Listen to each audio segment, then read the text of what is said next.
My name is Beck Leavesley. I'm a YA fantasy author, and my debut novel, Noontide, is set to release June 17th. If you haven't seen it yet, this is Noontide.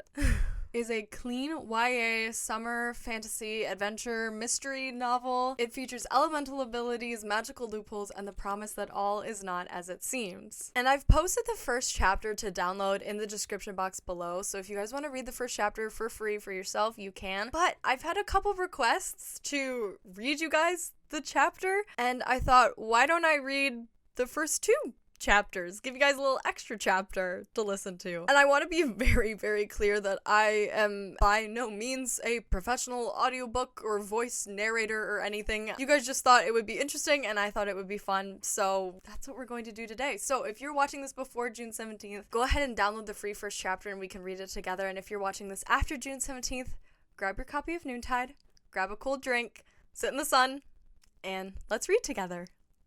Chapter 1. 40 pounds of pure flammability. Silas emptied the last bottle of glue into the backpack before zipping it up and ducking out of the boys' bathroom. He kept his chin up, counting the number of steps that took him through the darkened auditorium halls. If he timed it just right, everything would go according to plan. When he slipped into an empty seat in the back row, he found his classmate staring straight at him. Silas sank into the chair and muttered, "Eyes ahead, remember?" Admittedly, the blank projector screen wasn't all that interesting to look at. Silas counted 6 different times that it froze in midair before opening all the way. Out of all 400 students in attendance, no one was exactly holding their breath. "How you feelin'?" his classmate Dill whispered. "Find the entrance?" "Of course I did," Silas lied. "I'm figuring it out." 2 minutes, Dill said, smoothing the wrinkles out of his black dress pants. "When you get backstage, you've got to stick the backpack somewhere I can see it. Make sure you unzip it, too. Got it?" Silas rubbed the freckles on his nose, sighing. 2 minutes, he echoed under his breath. 120 seconds. 30 seconds to get backstage, 30 to leave the backpack. Dill groaned. "Will you cut that out?" "Sorry," Silas muttered, rolling his eyes. "Forgot that math scares you." "You scare me." "Yeah, right." Not only was Dill taller than Silas, he was also bigger. With black hair and name-brand clothes, he walked around the school like he owned the place. Probably did, too. Silas sank back into the seat and watched the names of honored students start rolling over the cloth. This wasn't the usual graduation ceremony that the majority of the student body had participated in just last week. This was the end of the school year, right before summer, where a select group of students were marched in front of the school and were admitted into the early graduation program. It was an exclusive program that allowed them to finish high school in just 3 years instead of 4. Only 5% of students ever made it into the program. Only a third of those ever made it out. 1.6% of the entire student body. Silas had spent a long time trying to figure out how Dill had gotten on that list, and he was willing to bet it had less to do with his classmates' academic performance and more to do with his dad's deep pockets. Dill's weekly allowance was the only way 2 15-year-old boys had been able to afford a backpack's worth of rubber cement anyways. Compared to Dill, Silas wasn't the obvious choice to carry around 40 pounds of liquid volume strapped to his back. Pale and blonde, what he lacked in stamina, he could only make up for in basic addition skills. But Silas wasn't the one getting called up for the awards ceremony. Dill was. Silas shut his eyes, trying to stay focused. His own graduation had been last week, if it could have even been called that. His graduation was a flimsy piece of printer paper stamped with a cute, "Congratulations on finishing your sophomore year," which roughly translated to, "Nice job! You literally did the bare minimum." The certificate had been paired with a weak clap on the back by the dean of students, a man who was so painfully average that no one called him by anything other than the dean. Dill fidgeted in his seat, turning to face Silas. "Are they gonna make me give a speech? How does my hair look?" "No speech," Silas mumbled. "Your hair is fine, but your right shoe is untied, and you should definitely spit out your gum." The projection flickered, and some kind of intermission music started playing. "That's my cue," Dill said, standing. Under his breath, he hissed. "There's a leak in the ceiling if you take the left entrance. Don't leave the bag there or nothing is gonna burn, alright?" "I know how matches work, Dill." "Of course you do, Roman," Dill said, calling Silas by his last name and stepping past him. Before he disappeared back up the dark aisle, he added, "And for the love of everything, don't get distracted by the girl." Silas felt his face go red. He gripped the edge of the seat and whispered, "I'm telling you, Dill, she's on to us, and if you can't see that." Dill gave a mock salute and jumped up the stairs, following after the crowd of students. Silas swallowed the accusation, watching Dill leave. As he leaned down, the uneasy feeling crawled up his neck. He slid the backpack toward himself and waited for the procession to begin. "Someone's on to us," Instead of a procession, he was jolted by a voice booming over the loudspeaker. "Allow me to introduce our newest group of early graduates." The man's muffled voice seeped into the air, his words crackling like he was speaking from a $2 mic. Still, Silas could recognize that voice anywhere. "These students have worked hard to excel in our special promotion program," the principal's voice announced. "Their hard work and dedication have propelled their academic career, and I'm happy to announce their admittance into the next class of early graduates." The principal's monotone sounded anything but happy. "After this summer, they will return for one more year of excelled schooling, earning the right to graduate a year earlier than their peers. They have proven themselves capable of condensing a 4-year course into just 3. That was a bit misleading, Silas knew. Students were only allowed to apply at the end of their sophomore year, and that was only if they had been accepted into the Summer Excelled program at the end of their freshman year. That meant that their junior year was really 2 years in one. Not 4 years, spread evenly across 3, but a full 100% increase in coursework during the final year. Silas had tried explaining the math to Dill, but his friend was a diagnosed arithmophobic, or at least he claimed to be whenever Silas tried to talk him out of something. Dill had applied and been accepted, but not without at least 7 explosive phone calls with his mom, who doubted whether Dill could handle the stress. It was understandable. There weren't official statistics on how many students cracked under the pressure, but almost everyone in school knew someone who had. "Remember," the voice finished, "there is still time to apply for early graduation. The deadline isn't until the 1st of May, giving you 1 more week to submit your applications and meet with your counselors." Silas gripped the backpack, starting to stand. If all went well, his 5th application for the early graduation program would be on the principal's desk in just a little over 2 minutes. 30 seconds to find the entrance.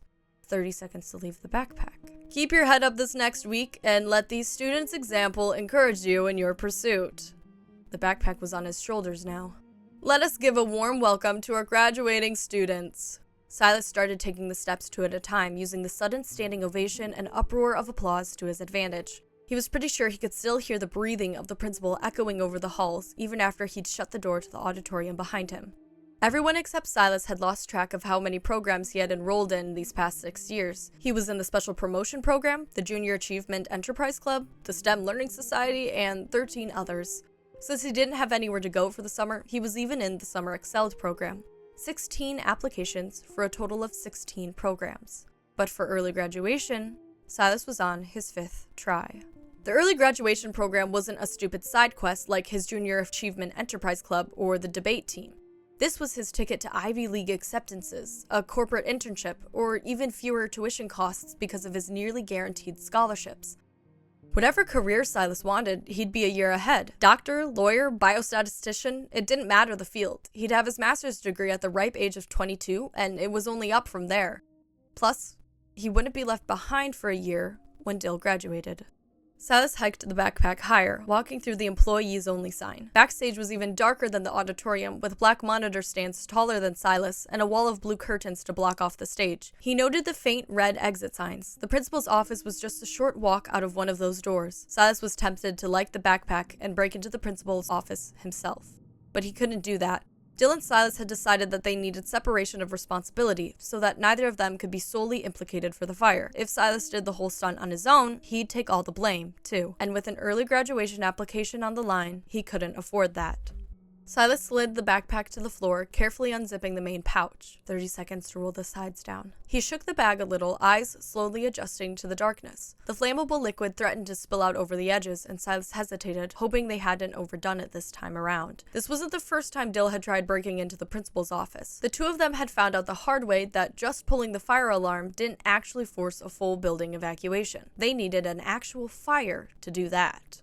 "Thank you for your time and effort. Keep up the good work." Silas jumped as the principal's voice radiated through the curtain, dismissing the students. Any second now, Dill would sneak his way backstage, light the backpack, and with everyone evacuated outside, he would have a clear, unsupervised opportunity to break into the principal's office. 30 seconds to get out. Before Silas could even stand, a door opened. Silas snapped his head up, seeing a girl slip through an exit door. He could barely see in the dim light, but if this was the same girl he had warned Dill about, he could guess that her eyes were a glow-in-the-dark kind of blue, and her copper curls were tucked back into a braid. She looked straight at him before turning to the abandoned sound equipment. "Wait! Don't touch!" She reached out her hand and yanked on the controls, spinning the dials. The loudspeaker screeched, and Silas doubled over, closing his eyes in pain. He had heard system malfunctions before, but this was was different. He felt sick. He clutched his ear with one hand, trying to hold the backpack upright with the other. She's on to us. When Silas finally opened his eyes, the girl was gone. And in his hands, he held a flaming backpack. Silas yelled, dropping the bag. The rubber cement spilled over the floor, the flames pouring out with it. Flashes dotted his eyes as he spun around looking for an exit. The sprinklers started, sticking his pale blonde hair to his face. He ran, feet carrying him out the way he had come. Silas panted, trying to avoid the swarm of students that poured out of the auditorium hall. Maybe Dill had left the matches in the bag. Maybe Silas had accidentally struck them. Maybe the flaming backpack and the girl was all just a big misunderstanding between his brain and his eyes. Maybe pigs will fly and I'm actually in a coma. He closed his eyes but could still see the fire in his hands, and the girl with her fingers slammed onto the controls. Someone else had wanted to sabotage the ceremony, too. Well, Silas asked, on the edge of his bed. Did you get my application through? Slow down, Dill said, loosening his tie. As soon as the fire had been discovered, the entire student body had been evacuated outside, Silas included. After a painful 26 minutes of hoping no one would notice his damp hair, everyone had been dismissed to their dorm rooms. Silas had waited impatiently, counting 53 other students pass by their room before Dill finally showed up. Did you have enough time? Silas asked, his throat feeling tight from the smoke. Dill didn't react. Undoing his cuff buttons and rolling his sleeves up, he sat on the windowsill and folded his arms. Voice low, he asked, "Why did you light the backpack?" 30 seconds to light the backpack. Silas felt the words crawl up his throat. He rubbed the freckles on his nose and subconsciously counted every second it took for him to come up with a plausible answer. Do you have the matches? Silas countered. Of course I have the matches, Silas, Dill shot back, throwing his hands in the air. Did you have some too? Did you steal some of mine? Yeah, Silas lied, trying to rewrite the incident in his memory. Look, Dill, I counted the time. You were 12th in line. At least 11 other people were going to pass the backpack before you got to it, and that's not counting any of the teachers there too. One of them was bound to notice. I lit it on fire to give you some extra time. Besides, he added, before Dill could decide whether he believed him or not, it really doesn't matter. We still got caught. It was way too big of a stunt to pull on such short notice. Next time, we'll have to, Dill frowned, brown eyes locking onto Silas. What do you mean we got caught? Silas bit the inside of his cheek. The girl's silhouette still burned in his mind. That girl was there. She snuck back and messed with the sound system. Dill groaned, rolling his eyes and flopping against the window panes. Not this again, he pleaded. I'm telling you, Silas insisted. He leaned on his knees, giving Dill a hard stare. It was her. She was backstage. You tell me a lot of things, man, Dill said. He ran a hand through his dark hair, closing his eyes. Fine, he relented after a pause. Holding his hands out, he offered. Tell me, what exactly happened? She was backstage, Silas repeated, picking up like he hadn't been interrupted. She went straight for the soundboard. You know, that great pile of equipment they never use? I told her to stop, and Silas Roman talked to a girl, Dill muttered. Now I know you're making this up. The loudspeaker screeched, and I dropped the backpack. I couldn't see much with the smoke and flames, but she was gone after that. Silas finished, out of breath. She's not in any of the yearbooks. Maybe she's new. I've asked 2 kids in every class to keep an eye out for her, and there's nothing. Dill laughed. You'd think being in 16 extracurriculars would make for some better social skills, huh? Silas gave up, rolling his eyes. Whatever. Did you break into the office or not? Dill's teasing smile faded almost immediately. He said slowly. Yeah, I got the application through. Silas sat back on the bed, cushion sinking beneath him. Thank you, he breathed. But, Silas? Dill hesitated, eyes looking down. I don't think it'll matter much. Your last 4 applications were already on his desk. Silas shook his head, eyes widening. What? Silas folded his arms, trying not to let the disappointment sink in too deeply. Maybe the principal had only read the applications, not made a final decision yet. Silas still had another week to be considered for acceptance. Dill sat up, almost sounding lighthearted when he offered. At least we could rule out the idea that his secretary is stealing your applications. You know what? The girl's probably the old hag's daughter. Some teacher's pet that gets a free pass to sneak on and off campus whenever she wants. Silas didn't reply. He had only seen the girl once before, last week, when he had scoped out the backstage area to check for a sprinkler system so their fire stunt wouldn't do any real damage. She had come through an exit door seconds after Silas had ducked behind the stage curtain. He had watched the back of her denim jacket, hoping she would leave. At first, she didn't seem suspicious, just plugging in old equipment like she belonged there. But then, she had swiveled around and looked straight at him, not at the curtain. Silas could have sworn her glaring blue eyes could see right through the fabric. Then, she had rolled her eyes and left out the exit door, but Silas was almost certain she muttered his name on her way out. Dill barely believed him, but Silas was in far too many circles to not know a stranger when he saw one. She was definitely onto us. Look, Dill said, you still have another week to qualify. You're the top of the class, Silas. There's no reason you won't be graduating early like the rest of us. I'll fill out another one, Silas suggested, mostly talking to himself. Just to have on hand, I guess. I don't know. Yeah, Dill finished. It'll work out. I'll ask my dad for more money and we can try something else. We're getting you on that roster. Silas fell back on the bed, watching the ceiling fan rotate 18 times per 20 seconds. He tried to sort his thoughts to make his next question sound more casual than it felt. You're still going to your dad's for the summer? Dill sighed. Yeah, that's the plan. But you'll be fine, Silas. They'll keep you busy with the art of sandwich making and how to organize a library without using the Dewey Decimal System. Silas rubbed his face, laughing into his hands. The thought of staying at the school for another summer could easily be his cause of death. Every year, Dill left, and every year, Silas stayed. He'd do anything to get out of summer school, but there was nowhere for him to go. Anywhere but here. If I have to rearrange another bookshelf, I'm going to lose my mind, and you'll have to find someone else to tutor you in chem. Dill snapped his fingers, pointing at Silas. And when you're off running your own law firm, I'll get to tell everyone all about the time that you cracked under the pressure of 3-digit numbers and Silas Roman, please report to room 241. Silas jolted from the bed, upright. Just outside their door, the principal's voice broke through the walls and echoed down the hallway. Silas shot Dill a look. His classmate's wide eyes told him everything he needed to know. If Silas was getting called into the principal's office, maybe their plan hadn't gone entirely wrong. Chapter 2. Death Trap Detention. When the office door creaked open, Silas expected to see the secretary plucking out rejection letters at her polished white desk. She had her own room just outside the principal's office, keeping appointments short and to the point. Silas never had to wait outside before. Usually, he'd just walk in, pick up the stack of mail on her desk, and make his rounds. Perks of being in the Junior Distribution Society. This time, the plastered white room was empty. The secretary's desk had been cleared of typewriters and battery-powered candles and shoved into the middle of the room, across from the principal's door in the back. On the whitewashed table was a small box. Sit. Silas jumped, eyes landing on the speaker next to the back door. The principal's voice radiated through the device, but it didn't sound as muffled as before. If he listened closely, he could hear the principal's actual voice coming from the room just behind the door. Recognize these? Silas kept his hands in his lap, barely glancing at the matchbox in front of him. He was very familiar with the red and yellow brand colors, the cartoonish flames, and the warning labels. He knew the exact amount it cost, even. 97 cents. Without tax. No, Silas said, taking a deep breath. They were found in your locker. Silas frowned, his skin itching under his sleeves. He had watched Dill slip the box into his pocket before leaving with the rest of the students. There was no way Dill had used up the matches to light the backpack like they had both intended. But Silas hadn't watched Dill take the box of matches out of his pocket. Of course, you know I can't let students carrying flammable tools like that, the man said. He's on to us. Silas scrambled through his thoughts for an explanation that wouldn't blame Dill. He couldn't let Dill get suspended over one misplaced cardboard box. If Dill lost his place in the early graduation program, that was it. His dad would pull him out of the school completely. As far as Silas was concerned, he owned the matches now. The matches were from a homeless guy, Silas explained. Traded me for my candy bar last weekend. He said they were useless because of the rain, but I never actually checked. I wanted to snap off the edges and use them for my humanities final, so I figured they were okay to keep around. I'm making a freestanding toothpick model of the ancient theater of Epidaurus and the rubber cement.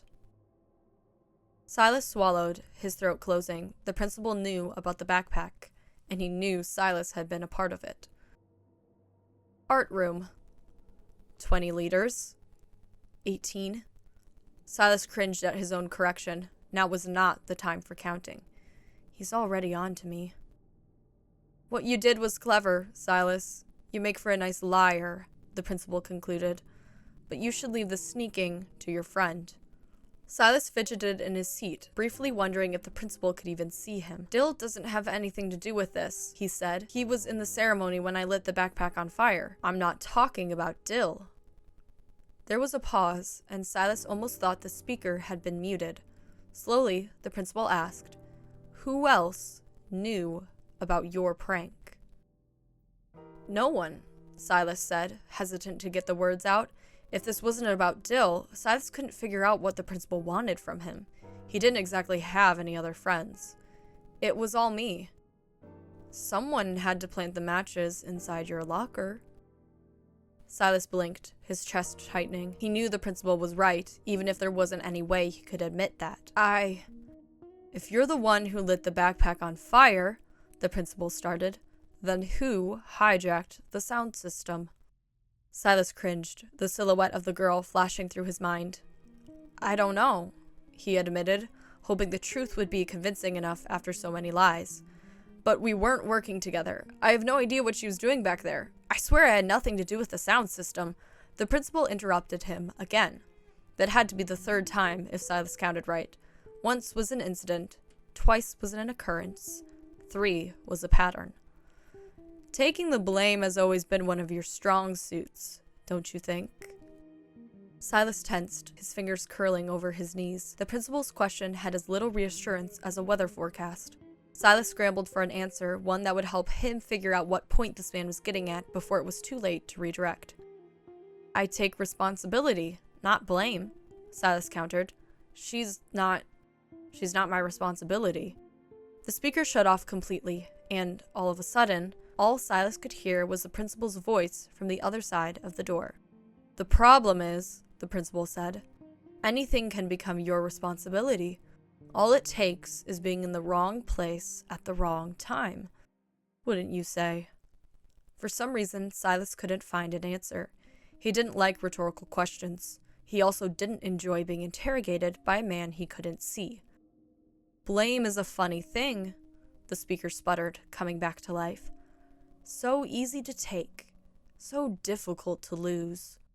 Silas couldn't move, his jaw clamped shut, his cheek caught between his gritted teeth. We both know why you were sent to this school, the principal continued, the patronizing tone disappearing. I'm fully aware of your little accident. 6 years ago, was it? Silas couldn't nod. He knows. The box of matches is completely full, Silas, the principal continued. You didn't use a single one on the backpack, did you? I have another box, Silas stammered. His ears were ringing, and he couldn't hear his own voice anymore. A set of 58 matches, and it took at least 7 to get the glue to light. There was a crackling sound. Silas froze, heart pounding through his skull. Slowly, he realized that the principal was laughing. There was a sound of paper shuffling. Silas glared at the door like he could burn holes through it with his eyes and take back everything about this conversation. I'm going to give you detention. There's simply no way around that. With an almost apologetic tone, the principal added, and your application to early graduation has been rejected. All of them. The only redeeming factor about the day was that Silas didn't have to wait long for detention. The award ceremony had taken the entire last hour of classes. With only a short week left before summer started, one of the last rounds of detention was held that very afternoon. Silas had a solid 5 minutes to process the award sabotage and the meeting before jumping straight into the first detention of his entire academic career. Once is an incident. When Silas found the classroom, his first sight was Dill, seated in the back. 11 times is a pattern. Silas slid into the seat next to Dill, keeping his face to the floor. He could feel Dill's eyes on him, and he hoped on all the math skills in the world that Dill could add up the facts and not make a scene about it. Please don't ask. Instead, Dill blurted, You've got to sign in, Silas. Silas cringed, snapping his head up. Won't they take attendance? His voice was barely a whisper, and he almost thought Dill didn't hear him. Dill leaned in and made a show of trying to decipher what Silas had said. Course not, he replied, waving his hand with a grin. They're always late. So, Silas said slowly, stealing a glance behind him at the hanging clipboard, I could just sign in and then leave? As soon as he said it, he regretted his habit of thinking aloud. Dill's laugh was so explosive that at least 2 other students shot glares in their direction. Ah! He chuckled. He reached out a hand to pat Silas on the back, ignoring the way he cringed away from him.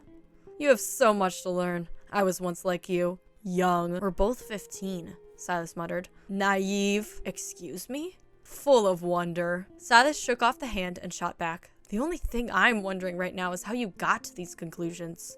If you sign in and leave, that secretary will be on you like a moth to a campfire, Dill finished. Moths die that way, Dill. You get my point. All right, Silas groaned. Forget I said anything. So what, we just sit here? I mean, they're always trying to get us to do homework, Dill answered. He leaned back in his seat, hands crossed behind his head, looking like homework was the farthest thing from his personal detention agenda. I already did all my homework, Silas huffed. Dill's smile was less amused than before. Of course you did. Silas folded his hands, resisting the urge to point out that it was the end of the year and everyone should have done their homework by now. He tried mentally reviewing the meeting in his head, but every time he thought of the principal's voice, his hands burned and his throat went cold. Taking the blame has always been one of your strong suits. Silas twisted his fingers. We both know why you were sent to this school. He shouldn't have been surprised. It made sense the principal would know why Silas was transferred here 6 years ago, but after so many years, he hoped it would never get brought up, especially not like this. Silas rubbed his face, asking through clenched teeth, What are you in for? Dill shrugged, lowering his arms. Well, they kinda caught me for planting those matches in your locker. How'd your meeting go? Silas blinked. He watched Dill, thinking the confession was some kind of sarcastic joke. Dill just stared back at him, mocking his bug-eyed expression. You, Silas asked slowly, you planted them? Blame is a funny thing. Course I did, Dill said with a small laugh. Got you a meeting with the principal, didn't I? Silas couldn't help it. He flattened his fists against the desk, gaping at Dill. The principal's accusation was one thing. Dill's confession was another. Why? Silas could barely get the words out. Why would you ever think that was a good idea? Why wouldn't you tell me first? Why couldn't you just... Oh, don't give me that look. Dill cracked his knuckles and went back to his relaxed posture. We both know you can talk your way out of anything. How'd it go? Fine, Silas hissed, his jaw clenched. He took breaths through his nose, hoping that would clear the fuzzy feeling in his head. If he stopped breathing completely, he could make out a faint ringing in the back of his mind. Come on, Dill pleaded, practically leaning out of his seat. What did he say? He gave you detention, didn't he? First one on the record, right? I'm figuring it out. The words came out harsher than Silas had planned.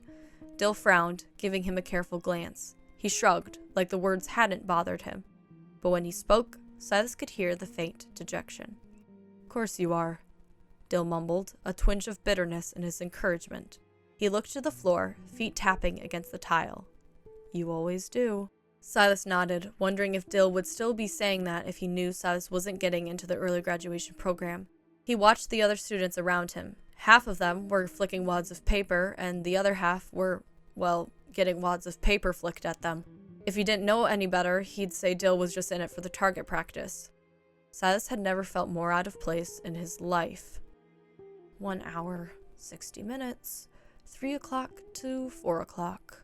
Silas drummed his thumbs against the desk surface. This was going to be the longest 3,600 seconds of his life. He started the mental countdown, realizing that the ringing pulsed to a near-perfect 1-second intervals.